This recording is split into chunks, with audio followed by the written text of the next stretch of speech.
Assalamualaikum warahmatullahi wabarakatuh. Waalaikumsalam. Oh, kita semua tahu bahwa eh, tentang gagal ginjal akut ini dimulai dari kita mendengar dari Gambia bahwa di Gambia ada 66 bayi atau anak-anak di bawah 5 tahun itu meninggal karena tercemar oleh etilen glikol (EG) atau dietilen glikol yang di, diduga berasal dari suatu obat sirup produksi dari satu farmaseutika, dan itu berupa obat batuk, obat pilek, obat alergi atau obat apa. Dan kemudian WHO mengatakan bahwa wah ini gagal ginjal akut karena ini, dan kemudian tiba-tiba di Indonesia juga meledak sebagai kejadian luar biasa atau saya bilang outbreak ya. Tiba-tiba tiba-tiba Indonesia juga mengamini penyebabnya pasti itu, padahal penyebabnya kan banyak. Kalau disebabkan oleh itu apa namanya keracunan atau tercemar oleh EG maupun DEG, itu biasanya bayi terkena karena apa namanya terkena karena minum obat. Dan kalau di Gambia 3 sampai 5 hari kemudian terjadilah peristiwa itu. Nah, yang saya tahu pemerintah mengumumkan bahwa sekian ada pasien di RSCM, kemudian kematiannya meningkat sampai 5 kali atau 6 kali, itu menunjukkan satu KLB. Dan tapi tidak diumumkan seberapa banyak dari korban itu yang benar-benar dari sirup yang diminum. Tetapi pemerintah sudah mengatakan pasti karena tercemar ini. Nah, itu satu hal yang kurang betul untuk pemerintah, seperti Bapak Faksi yang biasa dibilang. Bukan caranya bukan begitu. Harusnya kita cermati, kumpulin orang-orang ahli, kemungkinannya apa saja. Jadi belum tentu karena itu saja. Tapi dan karena tidak diumumkan berapa persen dari 200 sekian itu yang betul-betul karena minum obat sirup atau berapa persen yang karena yang lain. Karena ada beberapa hal yang bisa menyebabkan gagal ginjal akut itu. Satu, karena tercemar etilen glikol maupun di etilen glikol. Kedua, kemungkinan karena infeksi biasa atau infeksi luar biasa. Saya tahu. Infeksi misalkan bakteri, virus, dan sebagainya. Di mana angka kematiannya memang ada dan sekarang itu meningkat 5 kali lipat. Nah, ini jangan dilupakan begitu saja. Nomor 3, karena multi organ inflammatory for children. Nah, ini perpanjangan dari long COVID yang sudah lama tiba-tiba muncul gitu aja, terjadi injury, terjadi failure. Nah, yang keempat, ada kemungkinan lagi yang dianggap tabu begitu. Ada hubungannya dengan vaksin COVID atau booster yang diberikan. Biasanya memang pada dewasa kalau yang langsung, tapi secara tidak langsung ibunya atau keluarganya yang sudah disuntik booster COVID bisa juga menjadi perantara untuk menularkan gagal ginjal akut itu pada baby-baby yang ada di sekitarnya. Jadi apa namanya, dalam hal ini ada beberapa kejanggalan. Satu, pemerintah langsung mengatakan bahwa penyebabnya adalah ini tanpa meneliti sebelumnya. Seharusnya pemerintah mengumumkan itu bahwa sekian orang yang disebabkan oleh karena minum sirup yang diminum adalah ini. Nah, yang mati sekian, yang masih dirawat sekian, itu karena minum sirup semua, misalkan begitu. Nah, ini enggak. Mestinya ada yang berapa yang makan sirup, berapa yang karena sakit infeksi biasa, berapa yang karena COVID yang long term, dan berapa yang ada hubungannya langsung maupun tidak langsung dengan booster vaksin COVID.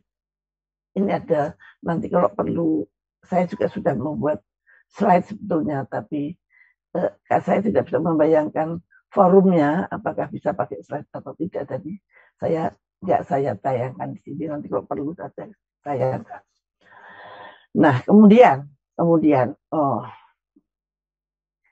ada suatu pernyataan dari Badan POM bahwa dia tidak pernah memeriksa kadar. Padahal yang disebut tercemar itu kalau kadar etilen glikol maupun dietilen glikol itu kalau lebih dari 0,1%, itu tertera di dalam farmakope Amerika maupun farmakope Indonesia yang kita percayai. Nah, kalau satu kemasan obat itu kemudian kita tidak tahu mengandung EG dan DEG berapa, ya kita tidak bisa menyalahkan dia dong. Dan kemudian semua obat sirup di stop. Padahal yang tidak boleh itu yang kandungannya melebihi 0,1%. Lah yang di stop lainnya kayak kasihan. Ada akibat ekonominya, ada akibat apanya. Dan kemudian ada yang dipolisikan, tersangka. Ini sebetulnya bukan begitu. Hal itu terjadi karena adalah tata kelola kita di negara ini memang begitu. Zaman saya dulu masih masih nurut dengan Undang-Undang Dasar 45 yang asli, belum kapitalistis, belum liberalistik, belum banget, walaupun sudah mulai. Nah, pada waktu saya jadi Menteri Kesehatan, terjadi perubahan yang sangat luar biasa di Badan POM. Bahwa dengan liberalisasi, dengan masuknya kesehatan ke pasar bebas, maka Badan POM itu diprotolin tugas-tugasnya di dalam menjaga keamanan obat-obatan. Dulu kalau mendaftar obat ke Badan POM meneliti. Badan POM punya laboratoriumnya yang lengkap.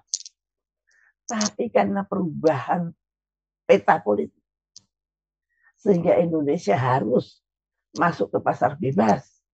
Akibatnya adalah ini. Badan POM hanya untuk registrasi saja. Badan POM harus nurut saja dengan apa yang tertera pada pabrik-pabrik obat yang meregister ke tempat dia. Baru kalau ada masalah, baru diteliti. Nah, ini adalah kesalahan tata kelola. Lah, Bu Penny, apakah tata kelolanya masih seperti itu? Nah, saya kira masih seperti itu, Bang. Kalau zaman saya dulu enggak. Zaman saya dulu ada laboratorium aktif yang memeriksa setiap barang yang mau masuk ke Indonesia. Gitu. Nah, ini termasuk kebobolan. Kebobolan bukan salahnya Badan POM, bukan salahnya Menteri Kesehatan, tapi kesalahan sistem dari negara ini. Barangkali teman-teman saya di sini kan muda-muda banget, nggak mengalami ini. Kalau saya mengalami, lah kepiye kalau Badan POM kok nggak punya laboratorium, terus piye? Waktu itu laboratoriumnya dipindah ke Depok. Saya sedih banget, tapi nggak bisa berkutik karena itu adalah perkembangan politik negara yang saya tidak berdaya. Lah kalau Pak Fahri Hamzah tahu banget itu.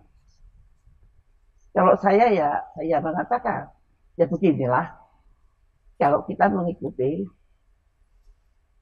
peta politik yang ada, dimulai dari reformasi. Reformasi itu bekalnya apa? Bekalnya itu amandemen Undang-Undang Dasar 45 yang dilakukan pada tahun 2002. Dan semuanya menjadi liberal, termasuk pengaturan. Nah, itu barangkali kebobolan yang dikatakan oleh Pak Fahri Hamzah pada di situ. Jadi sistem kenegaraannya kita mesti bicarakan kembali. Di samping itu beberapa masalah, misalkan ada teori, ini saya ada gambarnya, ada teorinya bahwa ada hubungan antara booster vaksin dengan kegagalan ginjal akut. tapi pada dewasa. Lah kok ini terjadi pada anak-anak? Maka kita harus mencari hubungan. Apakah ibu yang sudah di booster, bapak yang sudah di booster, atau babysitter yang sudah di booster bisa menularkan kepada anak-anaknya. Diteliti secara saintifik. Jadi jangan yang lain obat sirup doang. Kemudian kemungkinan yang keempat adalah kemungkinan bioweapon. Anda ingat Bill Gates mengatakan bahwa kita sekarang ini mulai dari COVID, kita harus siap menghadapi perang biologi. Perang biologi itu wujudnya seperti apa? Iya, salah satu bentuknya seperti ini. Tiba-tiba ada outbreak. Penyebabnya bingung. Tiba-tiba ada obat yang datang. Kita harus beli. Dan tidak pasti mahal. Sekarang bayangkan, untuk membuat satu obat yang pas, itu membutuhkan waktu berapa lama. Kok ya bisa loh Gambia kena, Indonesia kena, obatnya langsung ada. Apakah Anda tidak berpikir yang membuat outbreak itu orang yang membuat obat? Karena ada dua fenomena dunia. Satu, FDA sudah mengeluarkan satu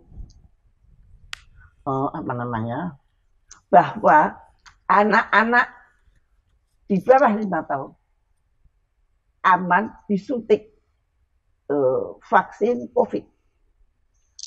Banyak dokter di Amerika maupun ibu-ibu di Amerika tidak setuju. Walaupun FDA sudah oke. Wah, ini benar-benar pertentangan yang sangat runsing di sana. Dan WHO masih di tengah-tengah. Nah, kemudian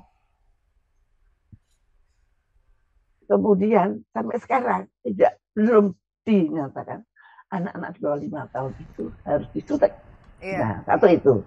Kedua, obat yang datang tiba-tiba, yang tanpa waktu pembuatan, mestinya bertahun-tahun baru ketemu obat ini. Dalam seminggu obat sudah ditemukan, boleh lewat Singapura. Nah, ini kalau orang yang berpikir pasti kok lucu toh, baru ada penyakit baru terus kemudian ada obatnya. Dari zaman anak saya kecil-kecil, saya sudah pakai tempera, nggak apa-apa. Baik Ibu, ya. Ibu Siti Fadila, menarik Sementara tadi. Itu.